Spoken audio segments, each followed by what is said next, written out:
Hi, I'm Kat and I'm a textile conservator here at Hampton Court Palace in the costume workroom. This is a pair of 18th century shoes. They're most likely dated from 1730 to 1750 and they're covered in this beautiful pink silk and silver embroidery which is now tarnished. So these are a relatively new acquisition here at Historic Royal Palaces and they've just come into the studio for me to work on. So while we can make a guess of probably where they might have come from, we're not sure if they might be British or French. What's even more interesting is that they haven't come with a label from the maker. So some shoes do have paper labels on them to suggest who would have made these shoes, but we don't even have that. So all our investigation is going to go up on scientific analysis, such as looking at threads and looking at the fabric types that we have to try and date the shoes, as well as to understand where it might have come from and been cobbled together.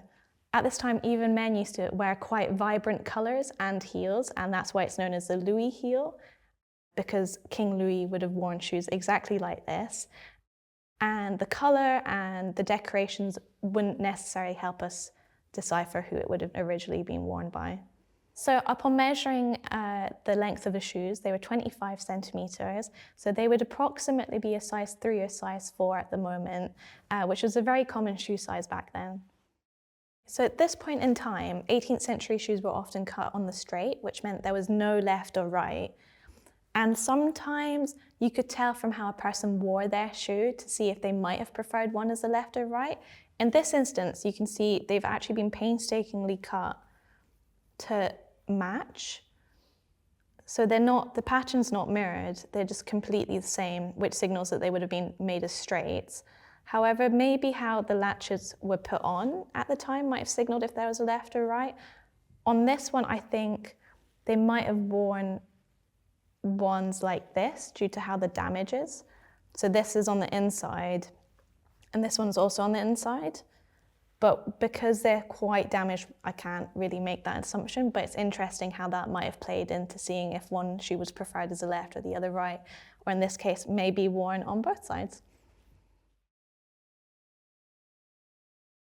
So because they're in such poor condition, there'll be multiple facets that I'll be having to work on to make them fit for storage. So what you can really see is the differential fading along the silk. You can see that the pink silk, which was gloriously bright, has faded into this dark brown, which is most likely due to light damage if they were ever displayed in the past. What we can also see is a lot of the metal threads have come loose and are falling off, particularly in areas where the shoe might have been worn or gotten scuffed in the past. And then there's further really large areas of loss, particularly along the sides. And this is quite common in historic shoes. So as you would know with your own shoes, due to just wear, from kicking things or touching, even knocking the two shoes together, you'd get some areas of damage. However, here it's revealing the underside of the lining, which is a very rare sight. So there's quite a bit of damage along the tongue. So they've been lined with a beautiful pink silk to match the pink on the outside. And here is one that's still unconserved and it's really shattered. And then on this tongue, I've already worked on conserving it. So I've applied a patch inside of silk to color match it. And then a nylon net has been placed over it to kind of add additional support. From when we put any support into the actual shoe, it won't rub against it. So it protects the silk even more. So you can really see that comparison of work before and after. And what's really interesting is the two pinks have faded completely differently over time. So this is a lot more faded than this side, which has still retained quite a bit of pink. From these glimpses of pink, both on the front and on the inside of the tongue, you can really see the vibrancy that this shoe must have had, especially when the gilt silver threads were still shiny and not tarnished.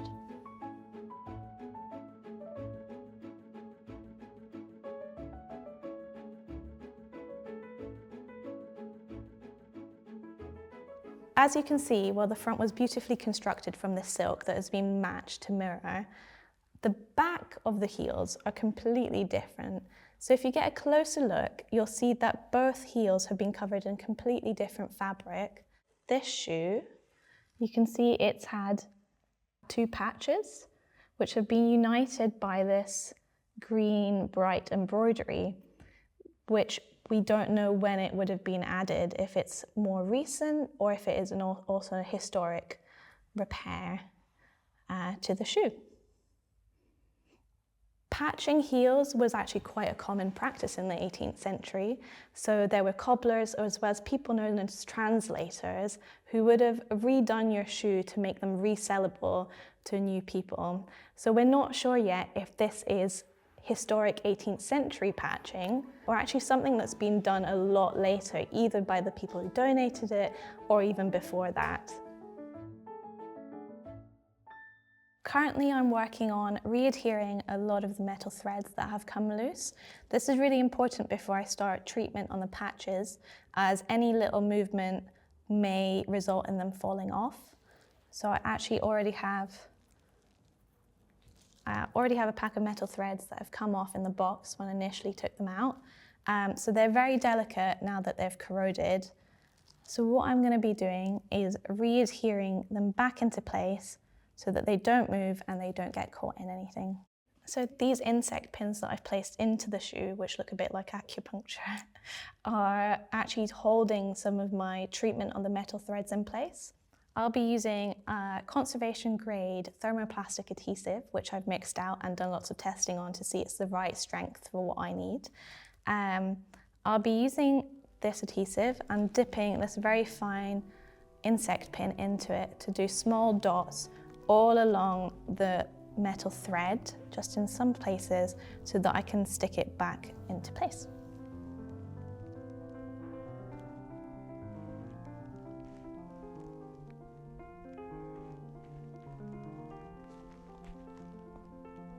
And then I need to hold it down for a few seconds so it reactivates with the pressure and the heat. So at this point, while you wouldn't usually wear gloves to handle metal, because the heat is essential in helping to reactivate and kind of consolidate that adhesive, at this point I'm not wearing any to help with the treatment. So then I'm going to put some insect pins into the thread I've just adhered back, just to make sure that while it's drying, it's secure and it'll be in place for the next 24 hours.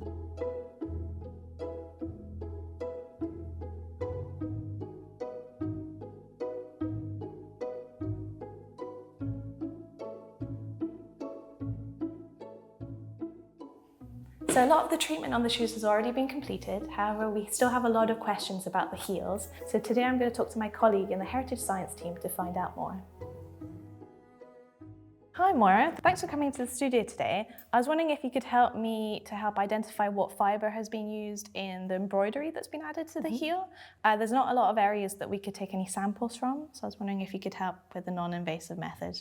Absolutely, yeah. I think FTIR will be the most straightforward technique. It's not invasive, and we can easily figure it out if the embroidery thread is natural or synthetic. So what is FTIR?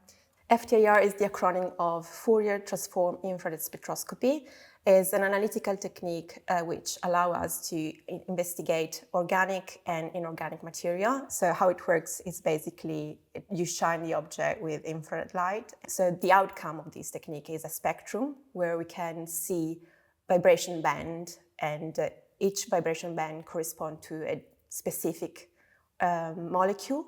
And that's why it's quite straightforward for the investigation of this material. So we're just going to be focusing on this shoe because this is the one where the heel has the embroidery on it. So I'd really like if we could do some tests on each thread to see what they're made of. Yeah, this is the machine, and we're gonna shine the area that you want to investigate. Could we do the green? Shall we do this, which Yeah, is more accessible?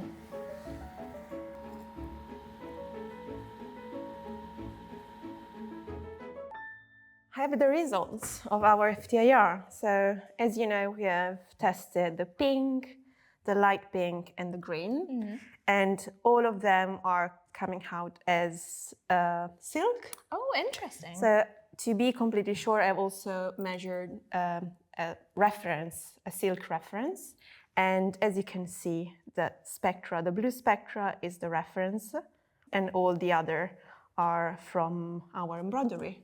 And they're all showing that is silk. So you're absolutely sure it's just silk and no synthetic fibres were found? No, definitely. As you can see, the spectra match with the silk reference. So I'm pretty sure that there's no other signal that can tell me anything related to a synthetic fabric or synthetic thread. So that's really interesting, because while it doesn't answer all our questions, it could mean that it might be 18th century or an earlier date rather than what we thought.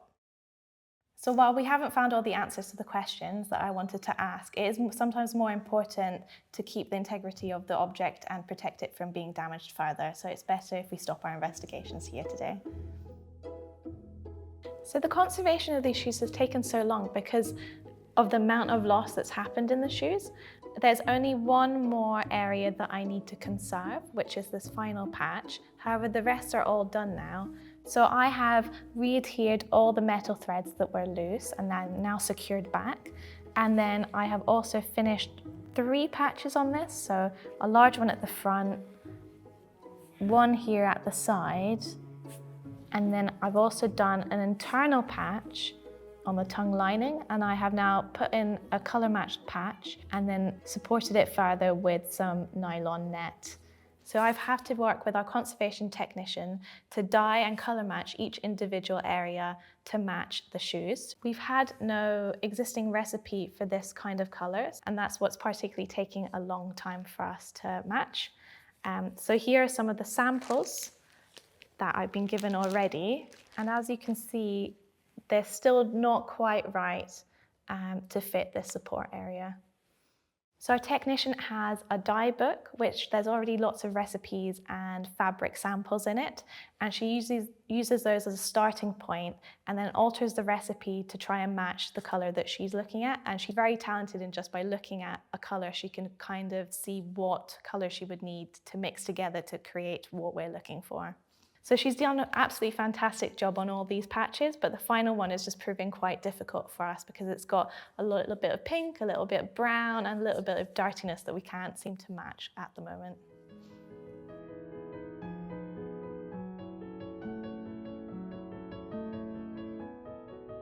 So the conservation of these shoes is finally finished, and after working on it for a month with the help of the conservation technician and our heritage science team, they're finally ready to go back into storage for future generations to enjoy.